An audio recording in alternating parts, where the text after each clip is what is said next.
Repurpose old jars to make a charming light display. Choose removable stickers in the shape you want for the openings of your jar lights and place them around the jar.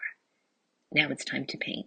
With a gloved hand holding the jar from the inside, spray a thin coat of paint around the outside of the jar's bottoms and sides. Let dry completely. Carefully remove the stickers to reveal the jar's openings. If any paint is visible, it can be removed easily with a bit of nail polish remover. To hang your lights, you'll make a simple sling out of a single length of twine, rope, or cording. You'll need between 6 and 7 feet, depending on the height of your jars and how low or high you want them to hang. Tie the ends together and create a small loop on the tied end that crosses over itself and sits inside the larger loop of the string. Place a little hot glue in the center of the bottom of your jar and place it over the crossed string. Lift the top of the larger loop and bring it over and through the top of the smaller loop, pulling it through. You should now have a length of cord at the top and 2 smaller loops on either side of the jar. Bring the top of the string over everything and place it on the bottom. Place your fingers through the side loops that are close to your jar and grab the larger loop, pulling upward. Place a battery-operated votive or a string of fairy lights in the jar and hang from a hook or knob. You can also hang a row of jars on a sturdy branch or stick. Don't toss those tin cans because we're turning them into something way too cute to throw away. For this DIY project, you'll need a few empty tin cans, paper napkins in any color or pattern that you like. I found all of mine at Hobby Lobby. Start by washing your cans and removing the labels. Then give each of the outsides a quick coat of white craft paint. This gives you a clean base to work with. While the paint is drying, let's go ahead and prep our napkins. Most decorative napkins have 2 layers, so you can carefully separate the layers apart and discard that plain backing layer so that you're left with just a thin patterned sheet. Brush a vertical strip of Mod Podge down one side of your can and then gently line up your napkin and press it down. I tried to line the edge of my napkin right up with the top of the can to give that top a really clean edge. Take your time here. The napkins are really super delicate when they get wet and they'll tear if you try to move them too much. So use your fingers to carefully smooth out air bubbles and wrinkles as you go. Once that first section is lined up and in place, you can brush some more Mod Podge on the next area of the can and continue wrapping the napkin all the way around your tin can, one small section at a time. If you have some overlap at the end of your napkin, that's totally fine. You can glue a little overlap down or trim it off if there's a lot left. We're giving these upcycled cans a stylish little upgrade by adding little wooden feet.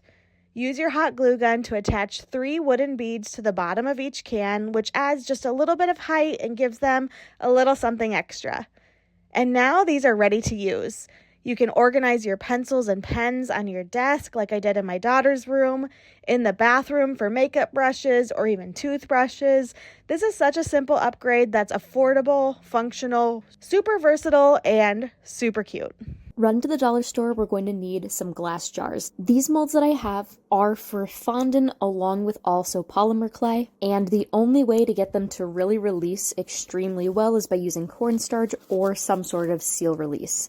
Then you can go and cut off any of the extra material, then you can go and stick them onto your jar. Then you can go and cover the entire jar in some polymer clay. Make sure to leave that little center area pretty open because we will go back and go and take clay off of it after we've rolled it out. We're going to cut off any excess bit of clay that goes over.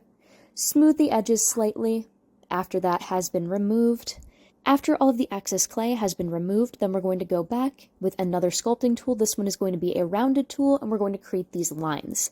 Stick down some of these 3-dimensional pieces that you made. I'm using mainly ferns. Now we can go and bake this, and it's going to take about 20 to 25 minutes to fully bake.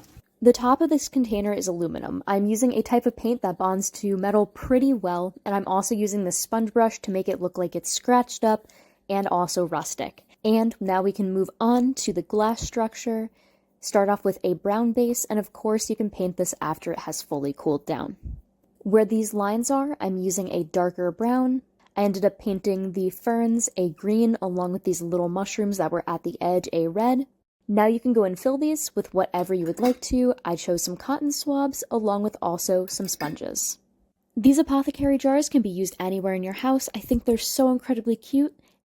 Grab some metal planters and wire trellis from the dollar store. Start by drilling 2 holes in each of the planters.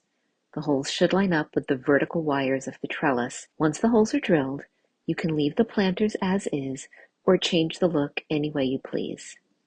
You can either paint them or leave them plain, or use double stick tape or hot glue to attach twine, canvas, or ribbon. Then use long zip ties to attach the planters to the trellis. Thread the zip ties through the holes you drilled, pull to tighten, and trim any excess. Your organizer is ready to hang and can be filled with plants, towels, bath accessories, and more. Pick up a couple solar lights from Dollar Tree, then grab an empty pickle jar. I'm going to start by washing this pickle jar really well. I'm just going to soak it in hot water with soap. It's going to get all the sticky label off the outside, and it's going to get that pickle smell out of the inside. Then I'm going to take the dry jar and I'm going to add pieces of twine to it. I want to give this kind of a coastal look. I'm just going to use a little hot glue to add some vertical pieces of twine around the jar. Then I'm going to come back and add some twine horizontally. To finish off the outside, I'm wrapping a thick piece of rope around the top of the jar. Now I'm going to fill it with some glass beads. Just pull off the stick that goes in the ground and place the light right in the jar. These look great out on my table. They look good during the day too, and at night they give off a beautiful soft glow. Start with 3 small handled trays and 2 strips of wood. Use hot glue to attach one of the trays to one of the wood strips so that the bottoms are all flush. Take the second tray and glue it to the other end of the wood strip. Center the third tray between the top and bottom trays. Glue the second wood strip in place. Now it's time to paint. Use spray paint to apply 2 to 3 coats to all sides of your stand. Add glass jars to the trays and your storage stand is ready to use. You can fill it with dry goods like coffee, flour, and pasta for your kitchen counter. Decant snacks into the jars and keep in the pantry for easy access.